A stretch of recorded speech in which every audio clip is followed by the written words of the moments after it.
Tension मुक्त हो गए। टेंशन 3 साल 3.5 साल जो विद्यार्थी पढ़ता है उसको ही परीक्षा से पहले टेंशन होता है। जो विद्यार्थी पढ़ता नहीं है उसको कोई टेंशन नहीं, तो मालूम है कि पढ़े ना पढ़े हमको फेल ही होगा। प्रशांत जी चेहरे पे थोड़ा सा टेंशन तो दिख रहा है इस बार। एकदम टेंशन मुक्त हो गए। टेंशन 3 साल 3.5 साल जो विद्यार्थी पढ़ता है उसको ही परीक्षा से पहले टेंशन होता है। जो विद्यार्थी पढ़ता नहीं है उसको कोई टेंशन नहीं, उसको मालूम है कि पढ़े ना पढ़े हमको फेल ही होना है। जो पढ़ता है वो आदमी टेंशन में रहता है कि भैया हम पढ़े हैं और हमारा परीक्षा अच्छा हो। मेरी समझ से आज बिहार के लोगों के राजनीतिक बंधुआ मजदूरी के खत्म होने का ऐलान हुआ है कि चुनाव की तिथियों की घोषणा नहीं है, बिहार के बच्चों के भविष्य के सुधार की शुरुआत होने की तिथि की घोषणा है। क्योंकि इस बार बिहार जाति धर्म नाली गली मोदी नीतीश लालू प्रशांत किशोर के लिए नहीं, अपने अपने बच्चों के लिए वोट करेगा, अपने बच्चों के पढ़ाई और रोजगार के लिए वोट करेगा, बिहार में बदलाव के लिए वोट पड़ेगा और उस शुरुआत के लिए वोट पड़ेगा जिस सपने को लेकर हम लोग यहाँ आए हैं कि आने वाले 10 साल में इस देश के 10 अग्रणी राज्यों में बिहार को शामिल कराएं। एक ऐसा भी दिन आए जब यूपी पंजाब हरियाणा गुजरात महाराष्ट्र से लोग बिहार में नौकरी मजदूरी करने आए, वैसी व्यवस्था बनाने के लिए वोट पड़ेगा। कोई कितना भी प्रयास कर ले ये परिवर्तित होने वाला नहीं है। 2 चरणों में चुनाव की घोषणा है सर। बहुत बेहतर है। पहले जो बिहार में 4 चरण 5 चरण में जो चुनाव 2015 में हुआ था, पिछले बार चुनाव 3 चरणों में हुआ था, तो ये कहीं ना कहीं लोगों का मानना है ये कई चरण के जो चुनाव होते थे कि उस समय मोदी जी का जलवा होता था और भाजपा के लोग कई चरणों में चुनाव इसलिए कराते थे ताकि ज्यादा से ज्यादा मोदी जी आए और प्रचार करें। ये ऐसी सोच रही है उनकी।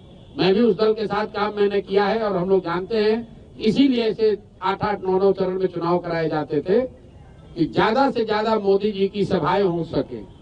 अब कहीं ना कहीं भाजपा ने भी मान लिया है कि भैया मोदी जी कितना भी सभा कर ले उससे परिणाम बदलने वाला नहीं है, इससे अच्छा है भैया 2 ही चरण में कराकर खत्म करो।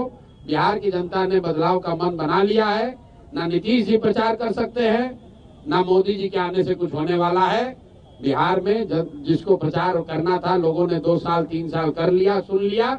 अब अंतिम 1 महीने का प्रचार प्रसार का समय है। लोग एक बार उम्मीदवारों को देखेंगे और सही लोगों का चुनाव करेंगे। जनसुराज ही एकमात्र ऐसा दल है जो कह रहा है कैमरे पर कि मेरे भाई एक बार संकल्प लो, अपने बच्चों के लिए वोट दो, सही लोगों को जिता कर लाओ। अगर जनसुराज से भी गलत आदमी खड़ा हो जाए उसको भी हराओ। हर हालत में इस बार बिहार के लोगों को संकल्प लेना है कि अच्छा आदमी ही जीतना चाहिए। जनसुराज जीते या न जीते, भाजपा जीते या न जीते, मोदी प्रशांत किशोर नीतीश लालू जीते या न जीते, बिहार जीतना चाहिए, बिहार के बच्चे जीतने चाहिए। इसलिए कोई गलत आदमी को वोट मत दो। अगर वोट दोगे तो याद रखना अगले 5 साल इसी भ्रष्ट व्यवस्था के साथ जीना पड़ेगा। बच्चों को बेरोजगार होना पड़ेगा, युवाओं को बाहर मजदूरी करनी पड़ेगी। मेरे भाई जो बोओगे वो काटोगे। तो ये मौका है बुआई का। बढ़िया लोगों को जिताइए, जो अच्छा लगता है उसको जिताइए, तभी आपका और आपके बच्चों का जीवन सुधरेगा। बिहार में आम आदमी पार्टी ने अपने उम्मीदवारों की पहली सूची जारी कर दी है। आपसे पहले बाजी मार ली आम आदमी पार्टी। अब ये कोई पार्टी है? बहुत लोग बसपा वालों ने भी जारी कर दिया है, मीम वालों ने भी जारी कर दिया है। भाई यहाँ 3 सीधा त्रिकोणीय मुकाबला है। लोग महागठबंधन के उम्मीदवारों के बारे में पूछ रहे हैं, लोग एनडीए के उम्मीदवारों के बारे में पूछ रहे हैं और उससे बढ़कर लोग जनसुराज के उम्मीदवार का इंतजार कर रहे हैं। बाकी जितने लोग हैं उसका कोई मतलब नहीं है। 100 में 90-95 वोट इन्हीं 3 गठबंधनों में बंटना है, इन्हीं 3 पार्टियों के बीच में बंटना है। तो लोगों को चुनाव करना है, लोगों ने तय कर लिया बदलाव करना है। तो भैया भाजपा एनडीए तो गई, अब उनको चुनना है कि या तो 15 साल की जंगल राज की व्यवस्था को वापस लाना है, आकि नई व्यवस्था जनसुराज को बनाना है। निर्णय जनता को करना है। इस चुनाव को प्रशांत किशोर कितना चुनौतीपूर्ण मानते हैं? प्रशांत किशोर सारे चुनाव को चुनौतीपूर्ण मानते हैं। पढ़ाई, परीक्षा, चुनाव, युद्ध, ये इसको कम चुनौतीपूर्ण मानने वाले लोगों की हमेशा हार होती है। हम लोग सारे जो भी सामने चुनौती है उसको सीरियसली लेते हैं, उसके लिए ईमानदारी से प्रयास किया है और जो प्रयास किया है वो समाज के सामने है, अब समाज पर है। अब हमारा जो प्रयास था वो करीब करीब अंतिम चरण में है। जन सुराज का प्रयास अंतिम चरण में है। अब प्रयास के ऊपर विचार करके वोट देने का काम बिहार की जनता को करना है। जीत हार प्रशांत किशोर की नहीं होनी है, जीत हार जन सुराज की नहीं होनी है, जीत हार बिहार के लोगों की सोच की होनी है कि आप अगर अच्छे लोगों के साथ खड़े हैं या आप गलत भ्रष्टाचारियों, लुटेरों के साथ रहना चाहते हैं, बिहार की जनता को तय करना है। आप ये कह रहे हैं कि जैसे ही आप प्रत्याशियों के नाम का ऐलान कीजिएगा वैसे ही आपकी पार्टी में भगदड़ मचेगी। भाई ऐसा है, विरोधी पिछले 3 साल से कुछ न कुछ कहे ही जा रहे हैं। अरे देखिए कितना दिन पैदल चलेंगे तो इनके साथ कोई नहीं आएगा। लोग आने लगा तो कहा अच्छा अभी आ रहा है, दल नहीं बनेगा। दल बन गया तो कहा अब बिखरने वाला है। जब दल में भीड़ आ गया तो कह रहा है भीड़ आ रहा है लेकिन वोट नहीं करेगा। जब भीड़ आ गई तो उसके बाद फिर कहने लगा कि अरे भैया इनको प्रत्याशी नहीं मिलेगा। जब उनकी आशा अपेक्षा से ज्यादा प्रत्याशियों की भीड़ लग गई तो कहता इतना ज्यादा प्रत्याशी है कि अब विस्फोट हो जाएगा।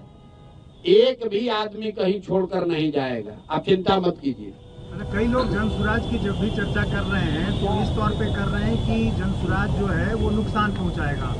किसी खासतौर से पहले महागठबंधन की चर्चा हो रही थी, अब ज्यादा चर्चा इस बात की हो रही है कि एनडीए को नुकसान पहुंचाएगा। तो वाकई किसको नुकसान पहुंचाएगा? दोनों को नुकसान पहुंचाएगा। गणित आप समझ लीजिए, पिछली बार दोनों गठबंधन को मिलाकर 72% वोट पड़ा है।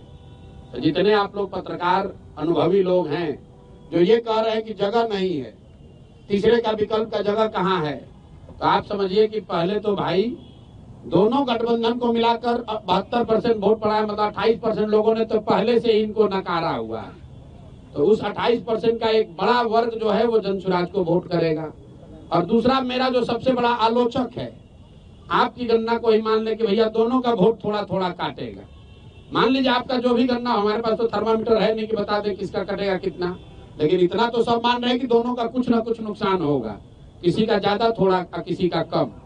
अगर दोनों दल का 10-10% भी नुकसान हुआ तो उसमें जोड़ दो भैया 28% और 10-10% दोनों का काट दीजिए, कहानी खत्म। आपको लग रहा है कि भैया ये अरे ये कैसे होगा, हमको दिख रहा है कि इससे आसान तो कुछ है ही नहीं। आप लोग कह रहे हैं भैया इनका MY समीकरण है और आप यही कह रहे हैं कि ना भैया 10 में एगो दूगो तो MY समीकरण वाले लोग भी आपको वोट दे रहे हैं। 2-3 मुसलमान यादव भी तो जन सुराज को वोट दे रहा है। तो भैया अगर 2-3 मुसलमान और यादव वोट दे रहा है तो 10% वोट उनका गया। आप कह रहे हैं एनडीए का ज्यादा कट रहा है तो 10% से ज्यादा उनका जोड़ दीजिए। 28% और 10% जो कटा महागठबंधन का और एनडीए का जितना कट रहा है वो जोड़ लीजिए, आपको पता चलेगा कि जन सुराज को कितना वोट आएगा। हमने आपको कहा कि हमको गाली देने के नजरिए से बहुत लोगों ने कहा ये वोट कटवा पार्टी है। हम कहते हैं हम ये हमारा मेडल है कि हम वोट कटवा पार्टी हैं, दोनों का इतना काटेंगे कि दोनों कट के साफ।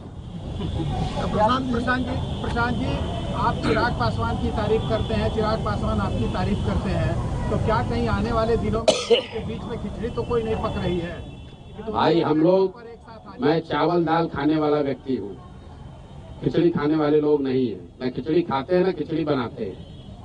चिराग पासवान की एक बात के लिए हमने तारीफ हर समय की है, आज भी करता हूँ, कि चिराग जी विशुद्ध तौर पर बिहार में जाति और धर्म की राजनीति नहीं करते। लेकिन इसके अलावा चिराग पासवान भाजपा के साथ लड़ रहे हैं। हमने कहा कि वो बिहार से राजनीति करते हैं, बिहार की राजनीति नहीं करते हैं। बिहार की बात करते हैं लेकिन बिहार की बात के लिए खड़े नहीं होते हैं। और अभी वो एनडीए में चुनाव लड़ेंगे तो हमारे आमने सामने चुनाव होगा। उनको 20 सीट मिलेगा कि 25 हम ये जानते नहीं है, लेकिन जितना भी मिलेगा उसमें तो सीधे उनसे और हम लोगों के प्रत्याशियों से मुकाबला होगा। तो समझौते की सवाल कहाँ है? इस बार मंत्रियों को चिट्ठा खोलने वाले हैं प्रशांत किशोर, लोग उम्मीद से देख रहे हैं। यार लोग चुनाव देख रहे हैं कि चिट्ठा खोलना देख रहे हैं? अब देखिए प्रशांत किशोर की जन सुराज की ताकत, चुनाव से ज्यादा इस बात की लोगों को चिंता है कि प्रशांत किशोर किसका चिट्ठा खोलने वाले हैं। जो सबसे बड़े चोर है उनका चिट्ठा फिर खोला जाएगा। आप लोग भी कुछ खबर है तो दे दीजिए, आपका भी शामिल कर लेंगे उसी में। माननीय सांसद पप्पू यादव बताएं कि प्रशांत किशोर सबसे बड़े जातिवादी नेता है। सब व्यक्ति के जवाब देना जरूरी नहीं। प्रशांत जी, आप कई बार कह चुके हैं कि पहले लड़ाई एनडीए और जनसुराज के बीच में, अभी भी कह रहे हैं। अभी आपने कहा कि एनडीए चली गई, अभी भाजपा अरे भाई चली गई मतलब हारना निश्चित है, इसलिए कि उनका डिनोमिनेटर वोट का बड़ा है। महागठबंधन जो है उसका टोटल वोट का टारगेट ही 30-35% है। जिस MY समीकरण की आप बात करते हैं वो दोनों जोड़ दीजिएगा तो मैक्सिमम 35% वोट होता है। बाकी 65% मोर और लेस एनडीए के साथ पिछले 20 साल में रहा है, तो निश्चित तौर पर मुकाबला एनडीए से है। प्रधान जी, बिहार में जाति राजनीति होती है, स्वीकार कोई नहीं करता। अभी बार बार MY समीकरण का हवाला देकर हम लोग बोल रहे हैं, तो क्या जनसुराज भी जातीय समीकरण का ख्याल रखेगी? जातीय समीकरण का ख्याल रखने का मतलब क्या है? हर पार्टी के पीछे कोई न कोई समीकरण रहता है, जैसा बार बार आरजेडी हम लोगों ने समीकरण दिया है कि जो आधे हिंदू भाजपा के खिलाफ एनडीए के खिलाफ वोट कर रहे हैं, उन आधे हिंदुओं के साथ 20% जो मुसलमान हैं, उनका जो समीकरण है सामाजिक राजनीतिक गठजोड़ है, वही जनसुराज का आधार है। अशोक चौधरी का चैप्टर क्लोज हो गया या फिर और भी खुलासा करेंगे? थाना में सुने हैं पानी पिला पिला के मारना, सुने हैं? तो इनको पहले एक बार बोले तो ये 25 करोड़ में टिकट खरीदे हैं तो मानहानि का ही हमको नोटिस भेजे थे। फिर इन पर जब खुलासा हुआ ये फर्जी तरीके से प्रोफेसर बने हैं तो आप लोग के चैनल पर आकर बोले कि प्रशांत किशोर को सुप्रीम कोर्ट तक लड़ाएंगे। फिर इन पर जब 200 करोड़ के बेनामी संपत्ति का हुआ तो हमको 100 करोड़ का नोटिस भेजे हैं। तो फिर हम बोल रहे हैं कि अभी आगे और करेंगे, तो बेचारे अब डर के मारे लिख कर कह रहे हैं कि ना न्यायालय में नहीं लड़ेंगे, अब जनता के अदालत में लड़ेंगे। तो पानी इनको पिला दिया। जो सुप्रीम कोर्ट में लड़ने का दावा कर रहा था वो डर के मारे कह रहा न्यायालय में नहीं, जनता के अदालत में लड़ेंगे। और जनता की अदालत में कहाँ कहीं चुनाव लड़ेंगे? तो पहले आप लोग अब पूछ लीजिए कि अगर अशोक चौधरी कहीं से चुनाव लड़ रहे हैं तो वो बता दीजिए, और नहीं लड़ेंगे तो सरेंडर कर दिए। आपका तय हो गया कहाँ से लड़ेंगे? हाँ बिल्कुल, अभी घोषित कर देंगे। अभी जब 9 तारीख को 9 तारीख तो हमारा अलग से नहीं घोषित होगा। 9 तारीख को लिस्ट जारी होगी तो उसमें आप देखिएगा कि कौन कहाँ से लड़ रहा है। तो आपके हिसाब से ऐसा माना जाए कि आज प्रशांत किशोर का भी नाम हो सकता है, बिल्कुल हो सकता है। मुख्यमंत्री ने आज पटना मेट्रो का उद्घाटन किया, आज उनका ये लास्ट उद्घाटन होगा? लास्ट उद्घाटन है नवंबर में 9 दिसंबर तक। अगला हमने बहुत दिन पहले बोला है, इस बार जब मकर संक्रांति के दिन बोला था कि ये लास्ट दही चूड़ा आप खा रहे हैं एक अन्य मार्ग पर, आगे खाने को नहीं मिलेगा। मेट्रो स्टेशन अच्छी तरीके से लिख लीजिए इस बात को, अगला दही चूड़ा नीतीश कुमार एक अन्य मार्ग पर नहीं खाएंगे। अगर खाएंगे तो आप आकर हमसे पूछ लीजिएगा। एक जमाने में जब लालू यादव बोलते थे तो पूरा देश सुनता, आज प्रशांत किशोर बोलते हैं तो पूरा देश सुनता नहीं, तो वोट भी मिलता था उनको। आपको भी पूरा देश सुन रहा है, आपको भी उसी हिसाब से वोट मिलेगा। देखिए लालू जी क्या बोलते थे, क्या सुनता था, कौन सुनता था, ये मैं नहीं जानता हूँ। मैं ये जान रहा हूँ कि जो जनसुराज कह रहा है, जो प्रशांत किशोर कह रहे हैं, वो लोग इसलिए सुन रहे हैं कि लोगों की जिंदगी से जुड़ी हुई बात हम लोग कह रहे हैं। हम लोग जाति धर्म की बात नहीं कर रहे हैं। आप लोग यहाँ पत्रकार हैं, आपने कोई बिहार का चुनाव देखा जहाँ पर इतनी सरकारी घोषणा हुई हो चुनाव के पहले?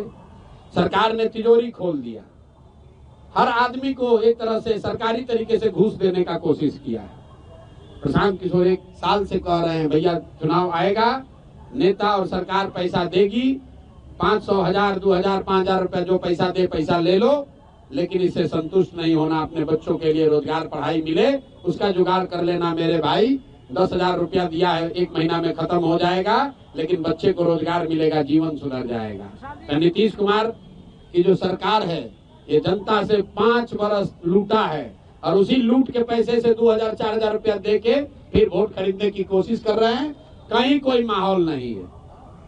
लाखों करोड़ रुपया सरकार ने बांट दिया, फिर इतना होने के बाद तो हर जगह नीतीश होना चाहिए था।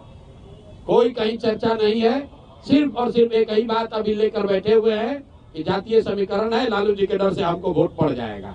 इसके अलावा कहने के लिए कुछ नहीं है उनके पास। प्रचार भी नहीं करने को तैयार है, 2 चरण में चुनाव हो रहा है।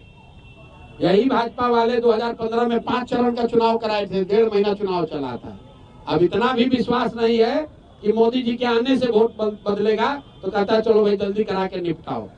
प्रशांत जी, माना जाए 2026 में प्रशांत किशोर एक अन्य मार्ग पर दही चूड़ा खाएंगे, उसका आयोजन करेंगे। प्रशांत किशोर खाएं या ना खाएं, नया मुख्यमंत्री दही चूड़ा खाएंगे। बिहार में जनसुराज का मुख्यमंत्री एक अन्य मार्ग पर बैठ के दही चूड़ा खाएगा, और आपको भी निमंत्रित किया जाएगा, क्योंकि वो नीतीश कुमार का काल नहीं होगा कि मुख्यमंत्री आवास जो है वो सिर्फ उनके और उनके भूंजा पार्टी के लिए नहीं है, वो जनता के लिए है। सब आपको भी आमंत्रित करेंगे, आप भी आके खाइएगा। अब ये किसने बताया? अभी तो आप लोग कहे कि हम लोग को वोटें नहीं मिल रहा है, अभी आप मुख्यमंत्री का चेहरा पर आ गए। पार्टी के चेहरा जरा तस्वीर साफ कीजिए ना कि प्रशांत किशोर चुनाव लड़ रहे हैं कि नहीं लड़ रहे। अरे भैया तस्वीर साफ अगर अभी बता दे कौन कौन चुनाव लड़ रहा है, तो 9 तारीख के प्रेस कॉन्फ्रेंस का क्या मजा रह जाएगा। और 9 तारीख को देखिएगा कि कौन कौन लोग लड़ रहे हैं। प्रशांत किशोर के अलावा कई ऐसे लोग लड़ेंगे जो आप देख के सुन के कहिएगा अरे ये भी लड़ रहे हैं। 9 तारीख को आप आइए। For more of such videos, do like, share and subscribe to ET Now Swadesh.